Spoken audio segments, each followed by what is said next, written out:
Hi everyone, this is Ayushi and आज की video में हम बात करने वाले हैं सीयूईटी के बारे में। आज की वीडियो बहुत ज़्यादा इंपॉर्टेंट होने वाली है सारे सीयूईटी एस्पिरेंट्स के लिए, यानी कि जो भी स्टूडेंट सीयूईटी का एग्जाम देने वाले हैं उनके लिए ये वीडियो बहुत ज़्यादा इंपॉर्टेंट है, क्योंकि इसमें हम आंसर करने वाले हैं ऐसे कुछ फ्रिक्वेंटली आस्क्ड क्वेश्चंस, आप ही के डाउट्स, आप ही के बहुत कॉमनली आस्क्ड डाउट्स को मैं आंसर करने वाली हूँ, जो कि मैंने इंस्टाग्राम या फिर यूट्यूब से लिए हैं सीयूईटी से रिलेटेड। तो अगर किसी को अभी भी कोई भी डाउट आता है after watching this video, then आप फिर से कमेंट कर सकते हो, मैं रिप्लाई कर दूंगी या तो कोई वीडियो बना दूंगी। ये वीडियो बहुत इंपॉर्टेंट है, इसलिए प्लीज़ इसको एंड तक देखना एंड स्किप मत करना एक भी पार्ट को। मैं सारे क्वेश्चन को आंसर करूंगी जो भी आपके डाउट्स है रिगार्डिंग द सेंट्रल यूनिवर्सिटी का entrance test. So yeah, let's get started. Taking up the very first question हम डिस्कस करने वाले हैं स्ट्रीम चेंज से रिलेटेड, क्योंकि इस पे काफ़ी सारे स्टूडेंट्स को बहुत ज़्यादा डाउट आ रहा है। कुछ ऐसे कॉमन डाउट्स मुझे देखने को मिले कि अगर सपोज मेरे पास पीसीबी थी क्लास 12th में एंड अब मुझे बीए इकोनॉमिक्स ऑनर्स करनी है, तो मैं क्या कर सकता हूँ या कर सकती हूँ। पहला तो ऐसा है, और दूसरा ये है कि अगर सपोज मेरे पास पीसीएम थी और मुझे क्या डोमेन सब्जेक्ट्स देने हैं, हिस्ट्री, पॉलिटी, इन सब में, तो क्या मैं दे सकती हूँ या फिर दे सकता हूँ। इसका सिंपल सा आंसर है गाइस कि जो भी एलिजिबिलिटी क्राइटेरिया है ना पर्टिकुलर कोर्स का, हमें वो चेक करना है। नंबर 1 पॉइंट, जो भी आपको कोर्स करना है, जो यूजी दिल्ली यूनिवर्सिटी ने यूजी का एक बहुत बड़ा ब्रोशर निकाला, एक बुलेटिन इन्फॉर्मेशन जो निकाली है, उसमें जाकर आपको चेक करना है कि एलिजिबिलिटी क्राइटेरिया के अंदर क्या है कि आपको क्या क्या सब्जेक्ट्स देने हैं।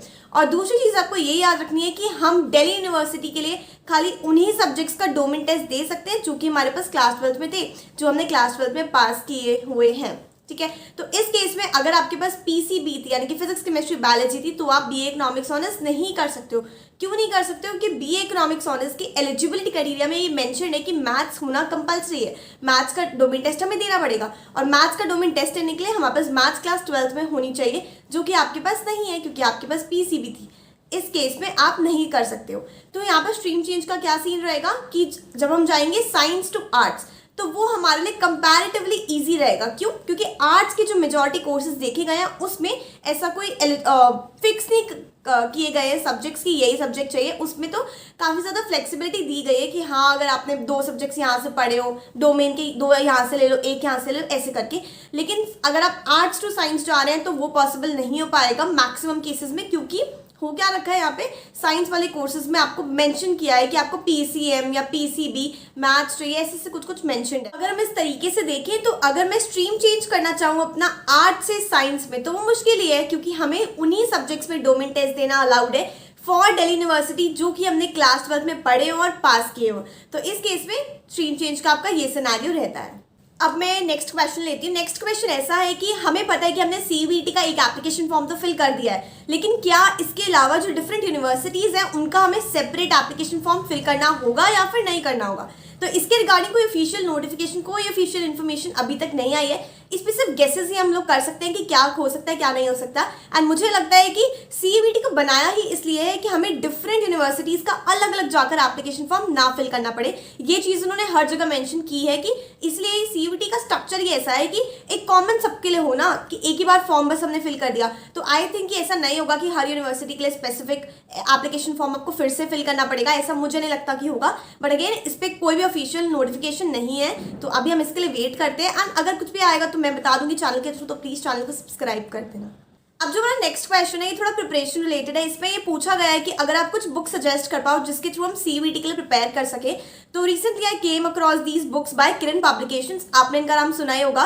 तो बहुत सारे कॉम्पिटेटिव एग्जाम्स जैसे कि हमारा सीजीएल हो गया, बैंक पी हो गया, रेलवेज हो गया, इन सब के लिए ऑलरेडी इनकी बुक्स आ रही होती है। ये पूरा हमारा जनरल एप्टीट्यूड एंड लैंग्वेज का पार्ट ऑलरेडी कवर कर ही रहे होते हैं। एंड रिसेंटली इन्होंने सीयूईटी के लिए भी अपनी बुक्स को रिलीज किया है, सारी स्ट्रीम्स के लिए, आपके ह्यूमैनिटीज, कॉमर्स, साइंस के लिए सेपरेट बुक्स हैं बाय दीज पब्लिकेशन। यहाँ पर हर बुक में तीनों सेक्शंस ही अवेलेबल हैं। सेक्शन 1 में आपका जनरल इंग्लिश है, इसके अलावा आपके पास यहाँ पर एक ऑनलाइन मॉक टेस्ट भी अवेलेबल कराया जा रहा है। उसके अलावा आपको बस स्क्रैच कार्ड को स्क्रैच करना है वेबसाइट या ऐप पर जाकर, एंड उसके बाद आप इसको एक्सेस कर सकते हैं। ये अवेलेबल होगा 1 मई से। In the humanities book we have English language. Apart from that, for domain we have history and other subjects like geography, political science and economics. All of the subjects have been provided in detailed MCQs have been given. For general test we have quantitative reasoning, logical and analytical reasoning, general knowledge and current affairs. अब हर subject के अंदर, हर topic के अंदर आपको बहुत सारे MCQ questions given है। ये सारे एमसीक्यू क्वेश्चंस आपकी ही प्रैक्टिस के लिए गिवन है। अब इन क्वेश्चंस के अलावा आपको यहाँ पे आंसर्स भी मिल जाएंगे। उन आंसर्स के साथ साथ आपको डिटेल्ड एक्सप्लेनेशन भी मिलेगी सारे एमसीक्यू क्वेश्चंस के लिए। Similarly we have science and commerce books as well. मैंने तीनों बुक्स के लिंक को डिस्क्रिप्शन बॉक्स में डाल दिया है, वहाँ पर जाके इन बुक्स को परचेज कर सकते हो और अपनी CUET के प्रिपरेशन स्टार्ट कर सकते हो। Next question we have is कि ऐसा कुछ है क्या कि जो फर्स्ट प्रेफरेंस दी जाएगी एडमिशन्स के टाइम पे वो दिल्ली के स्टूडेंट्स को दी जाएगी? तो ऐसा कुछ नहीं है गाइस, ऐसा कभी नहीं हुआ है कि दिल्ली यूनिवर्सिटी में दिल्ली वाले स्टूडेंट्स के कुछ अलग प्रेफरेंस हो। मेरिट के टाइम पे भी नहीं होता था एंड इस टाइम पे भी नहीं है। इसके अलावा नेक्स्ट क्वेश्चन है कि क्या प्राइवेट यूनिवर्सिटीज़ भी CUET के थ्रू एडमिशन लेंगी? तो नहीं, ऐसा कुछ नहीं है। CUET के अंदर जो जो यूनिवर्सिटीज़ एडमिशन लेंगी उन्होंने अपना पूरा मेंशन किया हुआ है, मतलब जो ब्रोशर है CUET का उसमें मेंशन है कि कौन सी यूनिवर्सिटीज़ ले रही है CUET के स्कोर्स को, एंड वो सारी हमारी सेंट्रल यूनिवर्सिटीज़ है, तो प्राइवेट यूनिवर्सिटीज़ नहीं लेंगी। Next question we have is regarding the syllabus कि सिलेबस कहाँ पे मिलेगा। बहुत स्टूडेंट्स को सिलेबस चाहिए डिफरेंट डोमेन स्पेसिफिक सब्जेक्ट्स का। तो देखो गाइस, ऑफिशियल वेबसाइट जो है ना CUET की, विच इज़ द samarth.ac.in, उधर जाकर आपको हर डोमेन स्पेसिफिक सब्जेक्ट का सिलेबस मिल जाएगा। उस वेबसाइट पर जाकर ऊपर एक टैब बना हुआ है सिलेबस का टैब, उस पर क्लिक करके आपको हर सब्जेक्ट का डिटेल सिलेबस मिल जाएगा। एक PDF होगी, आप उसको डाउनलोड कर सकते हो एंड उस सिलेबस को रेफर कर सकते हो। Now the next question we have is कि जब कुछ लोग ब्रोशर देख रहे होंगे UG का, उस केस में सेंट स्टीफेंस का जहाँ पे भी नाम आया है, बहुत जगह ऐसा लिखा हुआ है सीट्स के टर्म्स में कि चेक करो वेबसाइट को। तो यार देखो, जो सेंट स्टीफेंस कॉलेज है दिल्ली यूनिवर्सिटी का, उसका एडमिशन प्रोसीजर है वो हमेशा से थोड़ा हट कर रहा है। ऐसा एक और कॉलेज है JMC, उसका भी, इन कॉलेजेस का एडमिशन प्रोसीजर थोड़ा सा हट के रहा है बाकी कॉलेजेस के अगर हम रिस्पेक्ट में देखें तो।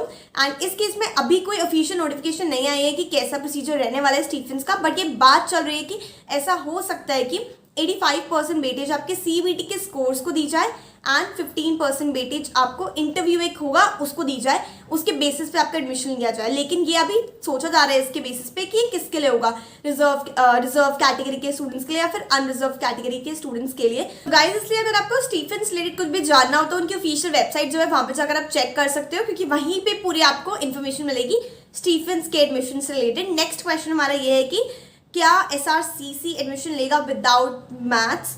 तो इस केस का आंसर वही है कि आपको रिस्पेक्टिव कोर्सेज पे जाना है, ना कि कॉलेज पे। जो DU का UG का ब्रोशर है उसको जाकर डाउनलोड करो, वहां पर जाकर आप हर कोर्स का देख सकते हो रिस्पेक्टिव एलिजिबिलिटी। अगर वो लोग कह रहे हैं कि मैथ्स कंपल्सरी है तो आपको देना होगा, नहीं तो नहीं। ये कोर्स पे डिपेंडेंट है, ना कि कॉलेज पर। तो I hope that you got the answer. Next question हमारा ये है कि जो 2 स्लॉट्स हमें बताए गए हैं, स्लॉट 1 एंड स्लॉट 2, क्या ये मैंडेटरी है कि हमें दोनों स्लॉट्स में ही टेस्ट देना है या फिर नहीं देना? तो देखो यार, मैक्सिमम जो हम नंबर ऑफ टेस्ट दे सकते हैं, नंबर ऑफ पेपर्स दे सकते हैं CUET के अंदर, वो है 9। अब डिपेंड करता है कि आपने कितने पेपर्स के लिए ऑप्ट किया है CUET का फॉर्म फिल करते हुए। मैं सिर्फ 4 भी दे सकती हूँ, मैंने 2, डिपेंड करता है कि मैंने कौन से सब्जेक्ट सेलेक्ट किए, विच बेसिकली डिपेंड्स अपॉन कि मेरे को कौन से कोर्सेज टारगेट करने हैं। सपोज मैंने सिर्फ एक ही कोर्स टारगेट करना है, उसमें मुझे एक जनरल टेस्ट देना है, 2 डोमेन स्पेसिफिक देने हैं और मुझे एक लैंग्वेज टेस्ट देना है, तो मैं चारों तो फर्स्ट वाले स्लॉट में भी कवर कर सकती हूँ, राइट? तो इट रियली डिपेंड्स कि क्या करना है, ऐसे कुछ मैंडेटरी नहीं है, ठीक है। Now a lot of students were asking कि ऐसे कौन से कोर्सेज हैं दिल्ली यूनिवर्सिटी के अंदर जहां पर हमें maths as a domain specific subject देना मैंडेटरी है, कंपल्सरी है। तो मैं एक करके उन कोर्सेज को बता देती हूँ आपको। सबसे पहले we have BA economics honours, BSc chemistry honours, BSc physics honours, BSc polymer science, BSc statistics honours, BSc computer science honours, BSc electronic science honours, BSc honours instrumentation, BSc honours food technology, BSc honours mathematics, BSc program के सारे courses, BSc honours mathematical science, BSc mathematical science, then BTech, then your BMS, BFIA and BBE, इन सब के लिए maths mandatory है। इसके अलावा कुछ और ऐसे कोर्सेज हैं जहाँ पर हमें जो 2 कॉम्बिनेशन दिए, कॉम्बिनेशन 1 एंड कॉम्बिनेशन 2, उनमें से आप कॉम्बिनेशन 2 के अंदर मैथ्स वाला ले सकते हो, तो मतलब थोड़ा ऑप्शनल काइंड ऑफ है, which are BSc honours biochemistry, BSc environmental science, BSc honours zoology, geology, then we have BCom honours. इन सब के लिए आप एक कॉम्बिनेशन के अंदर मैथ्स भी एक ऑप्शन दिया गया है, ठीक है। तो मैंने कोर्सेज बताए, इसमें मैंने सिर्फ ह्यूमैनिटी, साइंस और कॉमर्स के ही कोर्सेज इंक्लूड किए हैं। वोकेशनल कोर्सेज और परफॉर्मिंग आर्ट्स के कोर्सेज इस लिस्ट में मैंने इंक्लूड नहीं किए हैं, ये था मैथ्स के लिए। अब मैं जनरल टेस्ट के लिए भी सिमिलर वे में बताने वाली हूँ। सिर्फ 5 कोर्सेज हैं दिल्ली यूनिवर्सिटी के अंदर जिनके लिए आपको जनरल टेस्ट देना मैंडेटरी है, कंपल्सरी है। एंड मैं अगेन इसमें वोकेशनल कोर्सेज और परफॉर्मिंग आर्ट्स के कोर्सेज इंक्लूड नहीं कर रही हूँ, वो आप खुद से जाके देख लेना, मैं लिंक कर दूंगी PDF को डिस्क्रिप्शन में। तो हमें जनरल टेस्ट देना ही पड़ेगा। किसके लिए?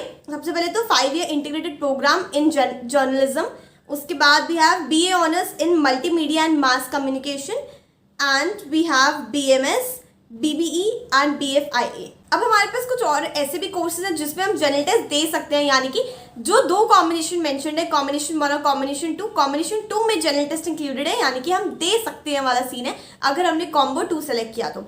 ऐसे हमारे पास अगेन 5 कोर्सेज हैं। सबसे पहले हिंदी पत्रकारिता, then we have BA honours journalism, we have BA program, we have BSc pass home science and we have BCom। इन सब के लिए हमारे पास एक कॉम्बिनेशन में अवेलेबल है कि हाँ जनरल टेस्ट दे सकते हैं, बट ऐसा कुछ मैंडेटरी नहीं है अगर मैं कॉम्बिनेशन 1 चूज कर लूँ। सिंपल। या guys, this was all about today's video. I hope that you find this video really helpful. इसके अलावा अगर आपके और भी कोई डाउट्स रह गए हो CUET से रिलेटेड तो प्लीज कमेंट्स में बता दो, मैं क्लियर कर दूंगी, या तो कमेंट्स में आई विल रिप्लाई और otherwise I will create another such kind of video. So please to subscribe to the channel and notification bell को भी on कर देना. I'll see you in the next video. Till then keep watching my other videos and keep preparing very well. Yeah, I'll see you and bye.